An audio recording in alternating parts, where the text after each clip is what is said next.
Hola a todos, yo soy el león. Rugió la bestia en medio de la avenida. Lloran los zurdos sin entender. Panic Show a plena luz del día. ¡Vamos!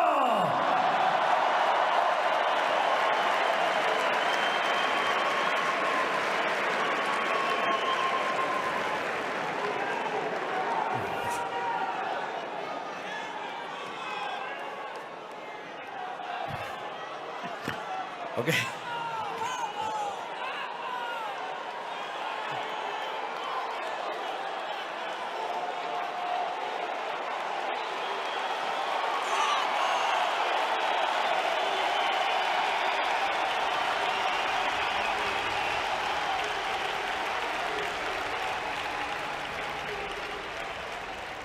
Para comenzar, quiero darle las gracias a los organizadores del Viva, a Vox y a mi querido amigo Santiago Abascal por invitarme a estar aquí con ustedes hoy.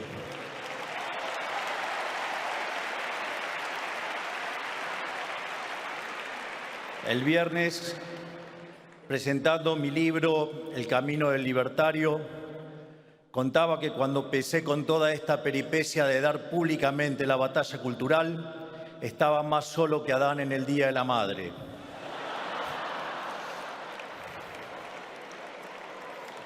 Y en ese contexto, uno de los pocos que me abrazaron y me aguantaron cuando todos me daban la espalda fue el querido Santiago. Así que quiero comenzar hoy aquí haciéndole un agradecimiento público ante ustedes. ¡Gracias, Santiago!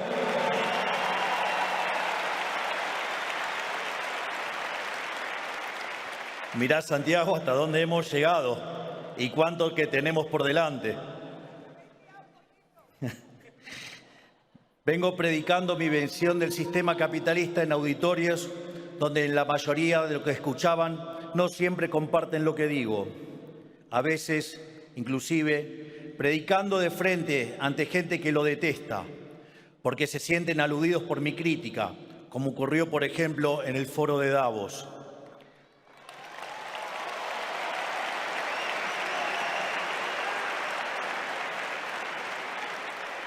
Así es que debo decir que, al igual que cuando expuse en el Instituto Milken en Los Ángeles, es grato hoy estar entre amigos.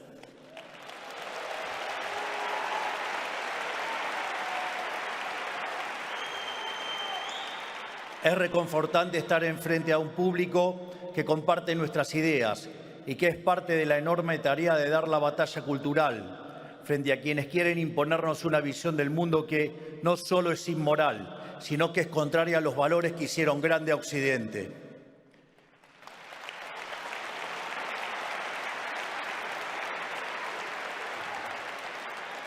Es cierto que 2 años no son nada, pero han pasado algunas cosas desde la última vez que estuve aquí con ustedes. Cuando me presenté acá, hace 2 años, era tan solo un diputado nacional que, acompañado solamente por quien ahora ejerce el cargo de vicepresidente de la Nación, enfrentábamos a la totalidad del sistema político en Argentina defendiendo las ideas de la libertad. Quiero decirles que si bien ahora tengo un trabajo un poquito más complicado y algo más particular, nunca he dejado de lado, ni lo haré en el futuro, mi tarea histórica, que es ser un humilde divulgador de las ideas de la libertad.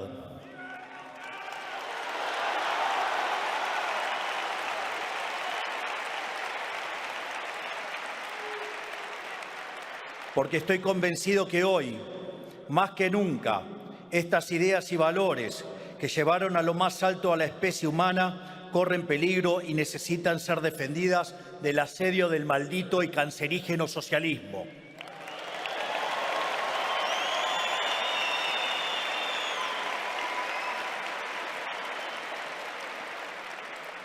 El socialismo, esa ideología que está pintada de una pátina altruista que básicamente esconde lo peor del ser humano, que es la envidia, el odio, el resentimiento, el trato desigual frente a la ley y, si es necesario, el asesinato, porque nunca se olviden que los malditos socialistas asesinaron a 150 millones de seres humanos.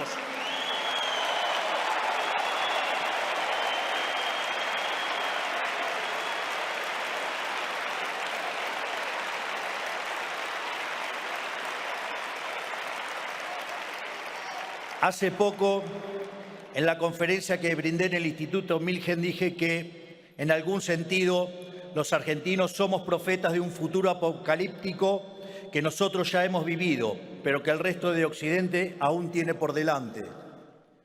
Porque si miran la historia argentina de los últimos 2 siglos, verán una tragedia en 2 partes, ascenso y caída. Una tragedia que es testimonio de lo que puede ocurrir cuando se reemplazan las ideas de la libertad por cualquier tipo de experimento colectivista. En la segunda mitad del siglo XIX, la dirigencia argentina grabó en piedra los principios básicos del liberalismo, que son la defensa a la vida, a la libertad y a la propiedad privada, y como resultado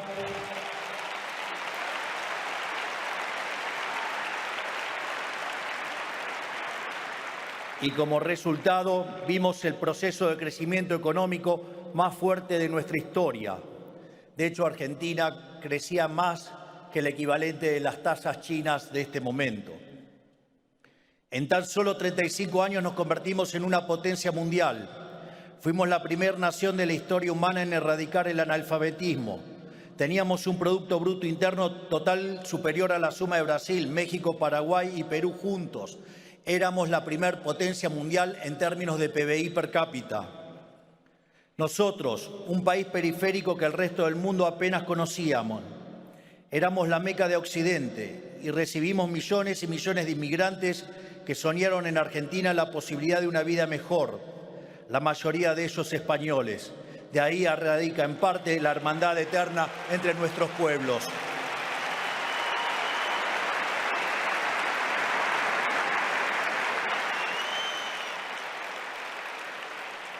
Pero en algún momento de la primera mitad del siglo XX, la dirigencia política se enamoró del Estado, abandonó las ideas de la libertad y las reemplazó por la doctrina de la justicia social, que atenta directamente contra la libertad y la propiedad del individuo. Ahí comenzó el siglo de humillación argentina, 100 años de decadencia en los que se rompieron una y otra vez todas las reglas básicas de la economía para sostener el afán de los políticos de gastar lo que no tenemos. Bajo el delirante pretexto de donde hay una necesidad nace un derecho, Argentina vivió permanentemente con déficit fiscal, con permanente crecimiento del gasto público y una situación que tenía que ser financiada. En primer lugar, los políticos inmorales lo financian con deuda, que no es ni más ni menos que pasarle la fiesta presente a nuestros hijos, a nuestros nietos y a las generaciones futuras.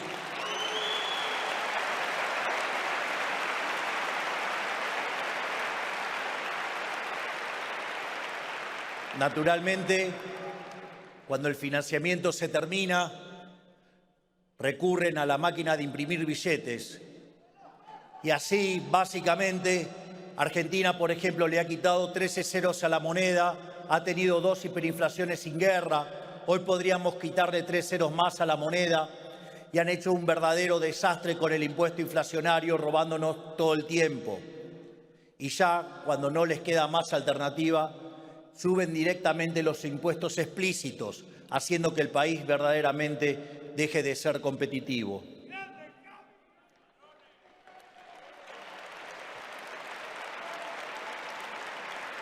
Como resultado de estas medidas, vimos cómo nuestros ciudadanos comenzaron a empobrecerse sistemáticamente, hasta caer al puesto 140 del mundo en el ranking de PBI per cápita, habiendo llegado a multiplicar la pobreza por 10 veces en los últimos 50 años. Y no solo eso. Argentina, que es un país que produce alimentos para 400 millones de seres humanos, tiene una presión fiscal en el sector agropecuario del 70%. Es decir, que el maldito Estado se queda con el alimento de 280 millones de seres humanos y a 5 millones de argentinos les falta de comer. ¡Basta de socialismo! ¡Basta de hambre! ¡Basta de miseria!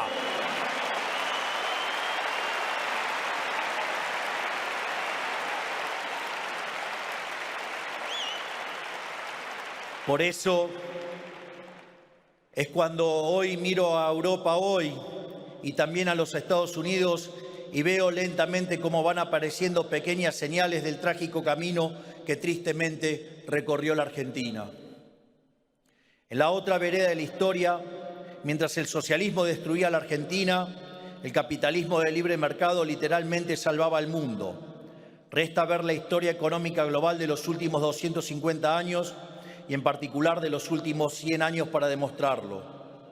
Hasta el año 1800 aproximadamente, el PBI per cápita del mundo prácticamente se mantuvo constante, pero a partir del siglo XIX y a raíz de la Revolución Industrial, el PBI per cápita no solo aumentó, sino que lo hizo de forma exponencial, multiplicándose por más de 20 veces y generando una explosión de riqueza que sacó de la pobreza al 90% de la población del mundo, aun cuando se multiplicó la población en 8 veces.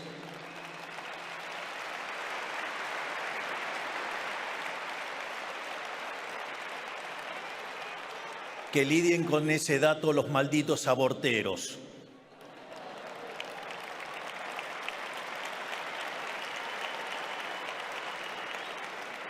¿Qué quiere decir esto? Que cuanto más avanzó el capitalismo, la riqueza se incrementó cada vez a mayor velocidad. Por eso, mientras que en el siglo XIX la tasa de crecimiento del PBI per cápita global fue en promedio del 0,6% anual compuesto, en el periodo comprendido entre 1950 y el 2000, vemos que la tasa de crecimiento fue de 2,1 anual compuesto y si se corrige por la subestimación de las estadísticas, estaríamos arriba del 3 anual compuesto.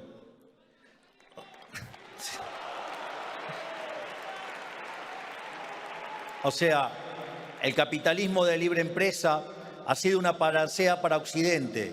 Por eso no es casualidad que aquellos países que son libres crezcan el doble que crecen los países reprimidos y que tengan un PBI per cápita 12 veces mayor que lo que tiene un país reprimido. Por lo tanto, digamos, no solo eso, sino que además aquellos países, digamos, que son pobres, los que son pobres en los países capitalistas de libre mercado, tienen un ingreso promedio superior en el decil más bajo de 15 veces mayor y el 90% ¿sí? de la población de esos países reprimidos vive por debajo de lo que viviría alguien pobre en un país capitalista.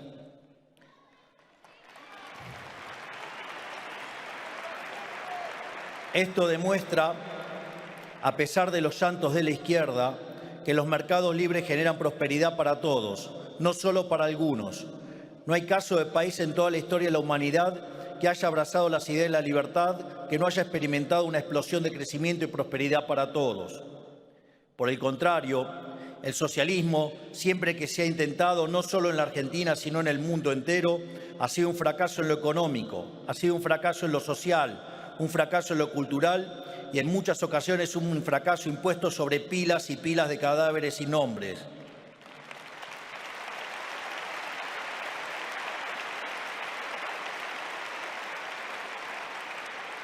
Este punto es central para lograr una cabal comprensión de la tragedia que significa el socialismo.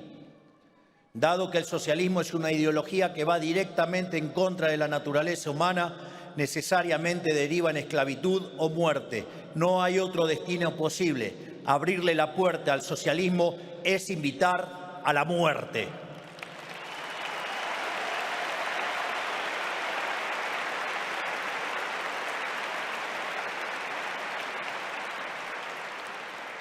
Pero si bien todo esto es obvio, hoy es más importante que nunca señalarlo, porque en las últimas décadas las élites globales lamentablemente han sido cautivadas por los cantos de sirenas socialistas, a través de ideas, discursos y valores que se han colado en el sentido común de nuestras sociedades, promovidos por organismos supranacionales, por ONG, por instituciones educativas y por la industria del entretenimiento y los medios de comunicación.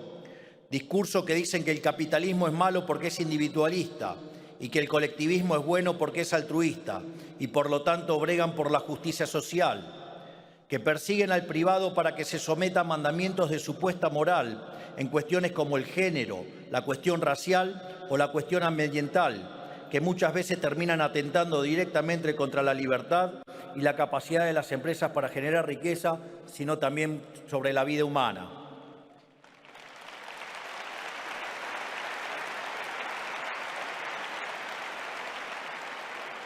Parece que no entienden que la justicia social siempre es injusta, porque implica un robo, porque implica un trato desigual frente a la ley, y que cada intento de los políticos por hacerse los buenos termina perjudicando la generación de riqueza y, en consecuencia, perjudicando al conjunto de la sociedad.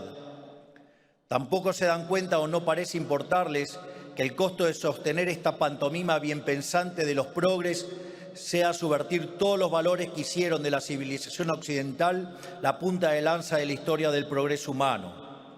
Porque en el fondo están siendo guiados por pasiones humanas de las más bajas, como la envidia, el odio y el resentimiento, que nublan el pensamiento y los enceguece.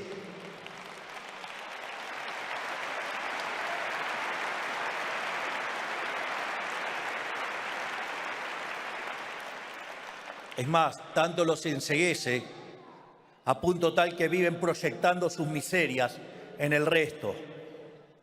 Por eso, a todos aquellos que se piensan que están salvando el mundo con el Estado presente, con impuestos altos, con cupo de géneros y castigando a los empresarios, yo les digo, ¿saben qué es lo mejor para los trabajadores? Que pacten contratos libremente con sus empleadores.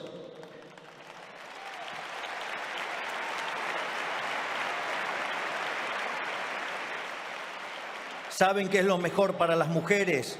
Dejar de tratarlas como víctimas que necesitan cuidados especiales.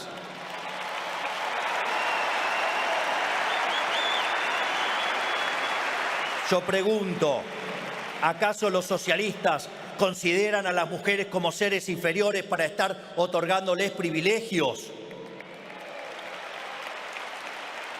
Les pregunto a los socialistas, ¿o acaso no alcanza con ser iguales ante la ley?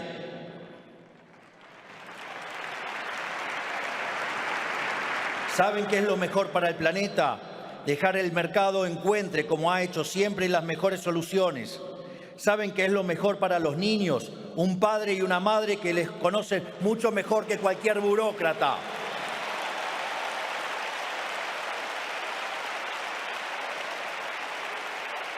¿Y saben cómo se logra esto? Retirando al Estado parasitario de la vida de las personas y dejando que los ciudadanos sean libres.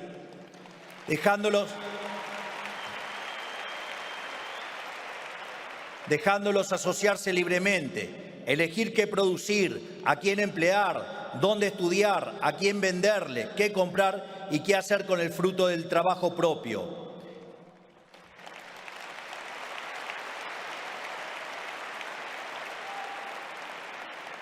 En definitiva, el mundo se salva no corriendo atrás de una agenda culposa de un par de burócratas, sino achicando el Estado para engrandecer a la sociedad.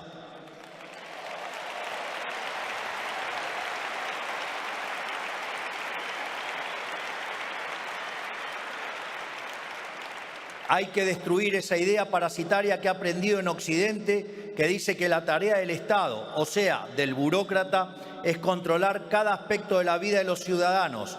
Esa idea de que los políticos deben cuidar a la gente desde la cuna hasta la tumba. Esto no ha sido nunca la tarea del Estado. La tarea del Estado, en caso de existir, es defender la vida, la libertad y la propiedad privada de los individuos.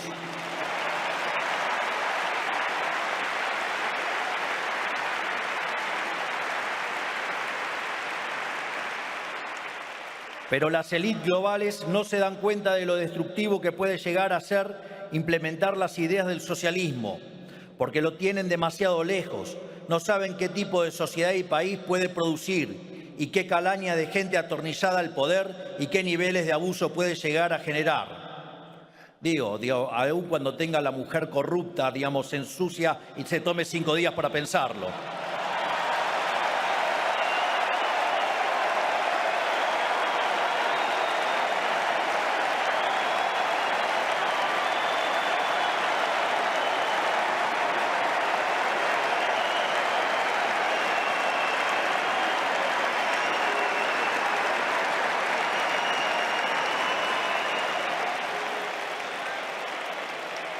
Por eso me toca a mí mostrarle lo que es lo siniestro y nefasto que es el socialismo, porque lo hemos vivido en carne propia, lo sufrimos todos los días, porque la Argentina es un país infectado de socialismo hace décadas.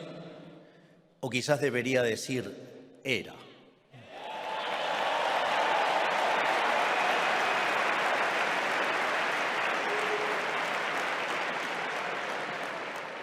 El socialismo conduce a la pobreza y a la muerte. El que diga otra cosa es un ignorante o un mentiroso.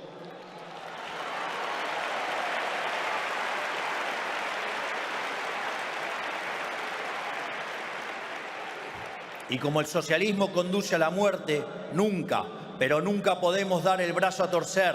En nada, no podemos dejarnos correr un milímetro por los zurdos, y aun cuando parezca que tienen razón, porque nunca la tienen.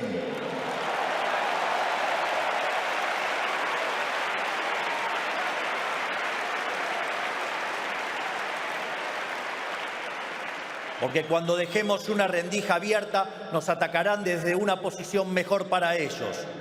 Se aprovechan de los más débiles de nosotros, de los que no se han ganado la abundancia de la que disfrutan, de los que la han heredado sin saber el sacrificio que implicada, de aquellos, como se saben en falta, los carcome la culpa y quieren usarnos a todos para resolver sus propios problemas.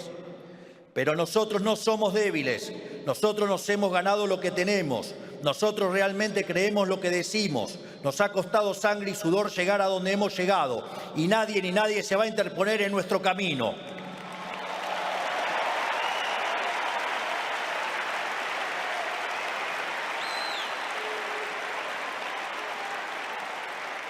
No importa qué hagan, no importa qué digan, ni cómo nos ataquen. Por eso les digo, me importa un rábano lo que opinen los zurdos.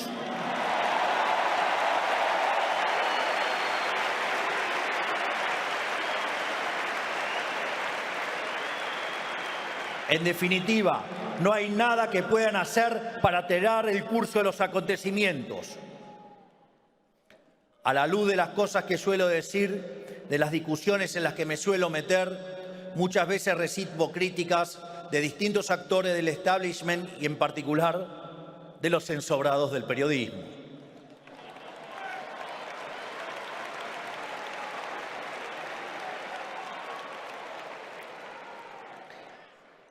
Digo, si con esto de haberle quitado la pauta oficial a los medios, parece que estoy buscando empleo en el subsuelo, digamos, y lo voy a rajar al coloradito.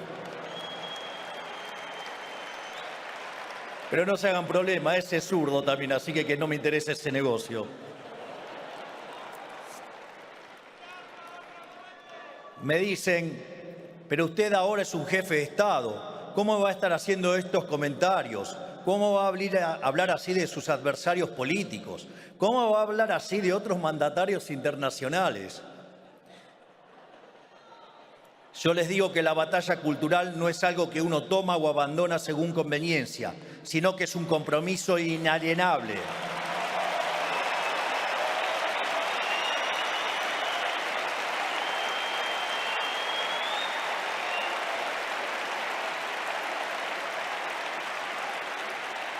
Todos los que estamos comprometidos con la causa de la libertad vamos a defender nuestras ideas desde el lugar que nos toque ocupar, ya sea como un simple economista que vive de las conferencias que brinda y los libros que vende, como era yo hasta hace unos pocos años, o un presidente como me toca ser ahora.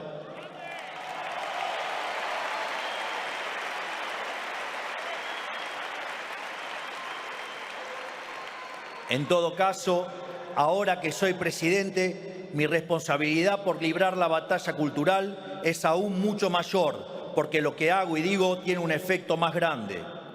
Y dar la batalla cultural no es solo moralmente correcto, sino que además es necesario desde un punto de vista del gobierno.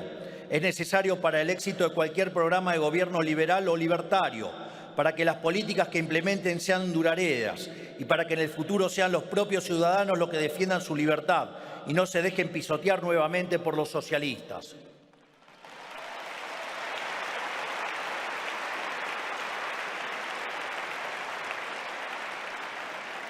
Porque además es importante alzar la voz, porque nuestros adversarios siempre juegan con ventaja, porque tienen su gente metida en todos los niveles del Estado, tienen la fuerza de los sindicatos y de las organizaciones sociales, tienen a los empresarios prebendarios que viven del Estado y lo financian, tienen los organismos supranacionales, las organizaciones no gubernamentales, los medios de comunicación y la industria del entretenimiento. Y en mi caso, en mi país, hasta el control sobre el fútbol.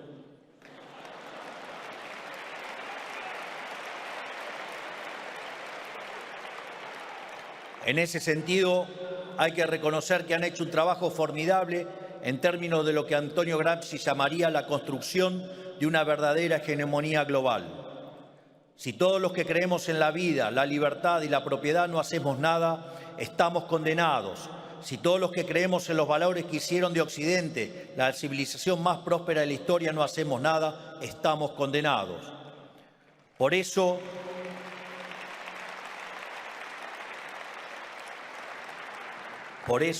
todos los que estamos acá, ciudadanos españoles, argentinos, presidentes, pensadores, empresarios, todos aquellos que creemos en la libertad, debemos ponernos de pie y decirles ¡basta!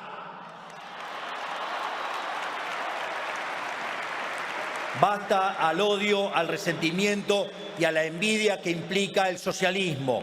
Basta al autoflagelamiento y la culpa de Occidente. Basta a la pretensión de vivir en un mundo de cristal sin que nadie se pueda sentir ofendido. Basta de la intromisión del Estado en todos y cada uno de los aspectos de nuestra vida. Volvamos a defender los valores que hicieron grande a Occidente. Volvamos a defender la vida, la libertad y la propiedad.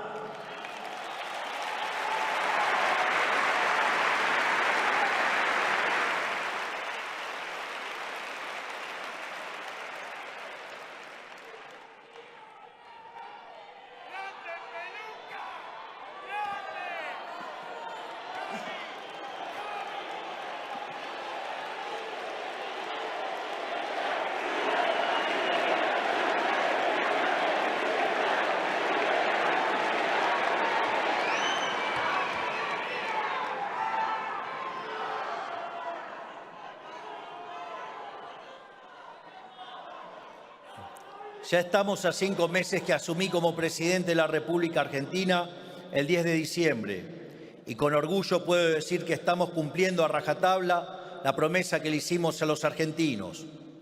Agarramos una economía al borde de la hiperinflación, con 15 puntos de déficit fiscal consolidado, con emisión descontrolada después de haber emitido dinero por 13 puntos del PBI en un año, con precios reprimidos a niveles ridículos y con tasas de interés altísimas. Y a pesar de todo eso, la estamos dando vuelta.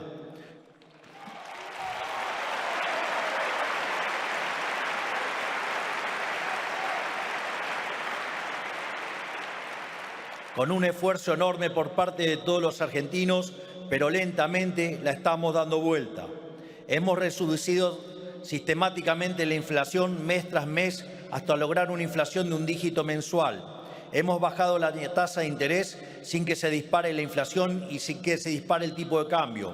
Estamos haciendo el ajuste más grande y abrupto de la historia humana y para el espanto de todo el surderío, la sociedad nos sigue apoyando con la misma convicción que el 10 de diciembre.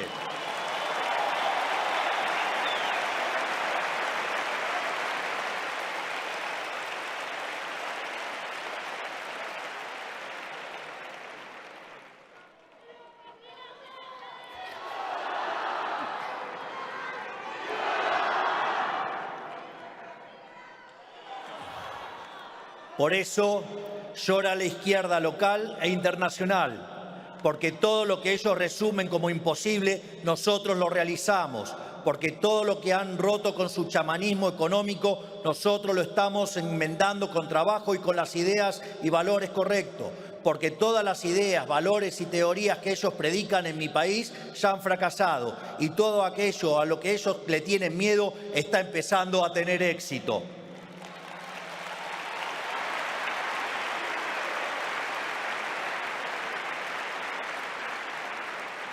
Y también porque le estamos demostrando al mundo que inclusive en la peor adversidad, inclusive cargando con la peor herencia económica de la historia del país, inclusive siendo el gobierno con menos poder institucional de la historia, e inclusive con toda la política, los medios y los empresarios prebendarios en contra, quienes esgrimimos la verdad en un puño y en convicción en el otro podemos perseverar y salir triunfantes.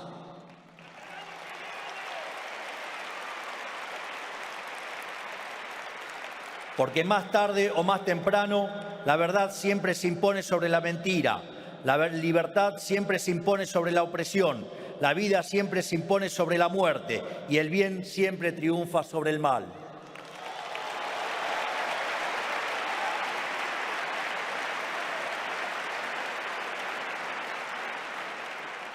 Por todo esto, quiero decirles que soy un optimista. Cada vez son más los pueblos del mundo que se rebelan contra el maldito mandato socialista. Y lo hacen porque, a diferencia de los socialistas, nosotros confiamos en los ciudadanos. No pensamos que hay que tratarlos como a niños en un jardín de infantes. Confiamos en su creatividad, en su capacidad de resolver problemas por su cuenta, en su criterio para criar en libertad a sus hijos en el seno de la familia. Confiamos en la capacidad de los hombres y mujeres de forjar su propio destino y que esto redunde en mayor beneficio para el conjunto de la sociedad.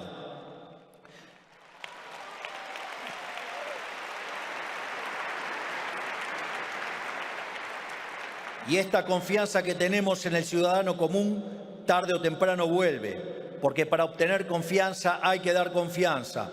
Y nosotros hemos entablado un pacto de verdad con la sociedad, porque, como siempre digo, es preferible decir una verdad incómoda en vez de una mentira confortable.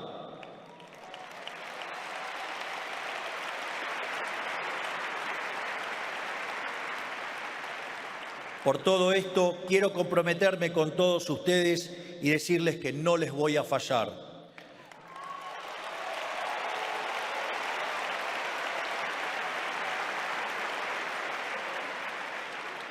Voy a predicar con el ejemplo y demostrarle al mundo que un gobierno con nuestras ideas puede tener éxito. Y las hazañas que nuestro gobierno realice en la Argentina serán testimonio y prédica del paradigma capitalista de libre empresa.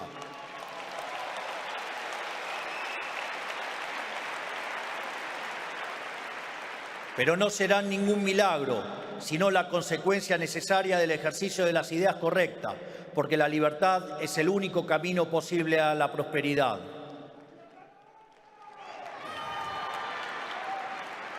Por eso les digo, ánimo en esta gesta por salvar a Occidente de la decadencia, porque Occidente está a tiempo aún de elegir si quiere persistir en la senda del fracaso o si quiere retomar el camino de la libertad.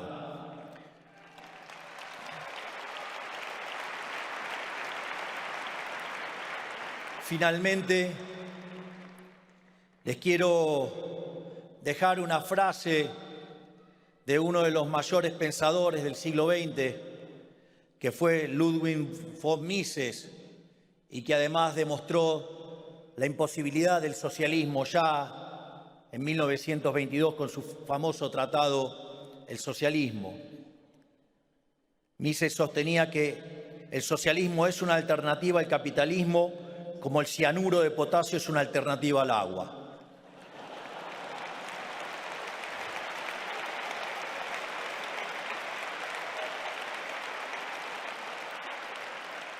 Y dado que Mises era una persona con una gran visión y entendía de qué iba el desafío,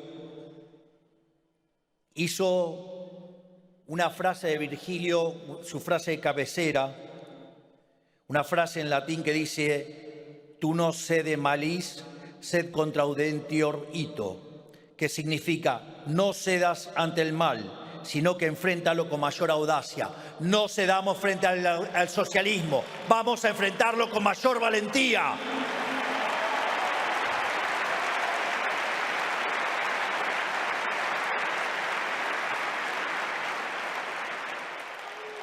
Naturalmente, parece una tarea titánica, parece que somos pocos, pero no tenemos nada que temer. Porque la victoria en el campo de batalla no depende de la cantidad de soldados, sino de las fuerzas que vienen del cielo. ¡Viva la libertad, carajo! ¡Viva la libertad, carajo! ¡Viva la libertad, carajo! Muchas gracias. Gracias, Santiago. Gracias, Vox. Gracias a todos. Gracias. Muchas gracias.